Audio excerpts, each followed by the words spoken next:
L'école est-elle finie ou pas? L'année scolaire est-elle terminée ou pas? C'est la question que se posent beaucoup de parents en ce début de mois d'août. Pour les établissements catholiques, l'année scolaire devait initialement prendre fin le 14 août. Mais devant le manque de visibilité par rapport à l'épidémie, une certaine liberté est donnée à chaque établissement pour clore l'année.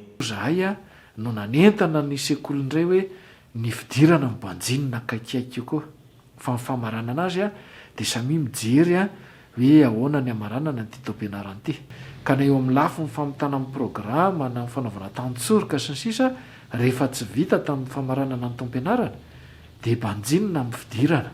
Les écoles de la Grande Île sont fermées depuis le mois de mars et les premières mesures liées au confinement à cause de l'épidémie du coronavirus. Entre-temps, les classes d'examen ont repris brièvement les cours avant de s'arrêter à nouveau suite à la hausse des cas de contamination.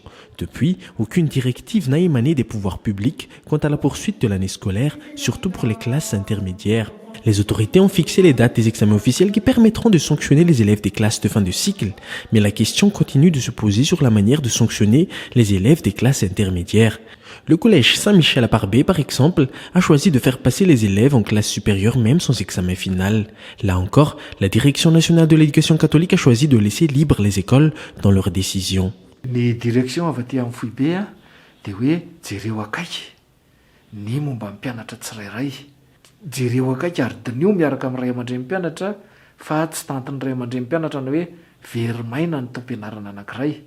Indrindrindrindra tamin'ity taona ity dia anisan'ny hoe antony tsy miankina amin'ny mpianatra no tsy nahafahan'ny mianatra. Suivant ces directives, l'école Sacré-Cœur Antanmen est en ce moment en pleine concertation avec les parents pour la fin de l'année scolaire. L'école se tient prêt à toute éventualité, même si rien n'est décidé à ce jour. Raha ny sosokevitry ny ray aman-dreny moa dia misy ny ray aman-dreny teny hoe alao tonga dia mifindra kilasy daholo na hoe aza dia masika be loatra nareo amin'ny fifindrana kilasy. Ny avy aty amin'ny sekoly manokana sy mpanabe indray moa dia mazava ho azy mipetraka foana no hoe izay mahay dia tokony manana an'izay hoe mahay izy dia mba mahafantatra hoe tena tonga dia mifindra kilasy zany. Izay eo atenatenany mba misy an'izay anjara izay mba mila ezaka kely atao ary izay tena hoe tsy mahay dia hoe mbola mila ezaka be mety misy hoe fanadinana atokana ho an'ny zareo ohatra. Les écoles non confessionnelles aussi avancent en ordre dispersé.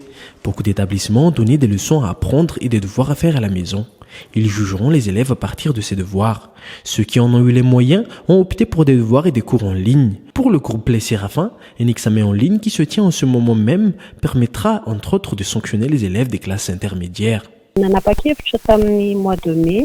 Anotany fandaharam-pianarana ka hatramin'ny farany dia nanokatra plateforme izay sur Facebook. Io plateforme io misy leçon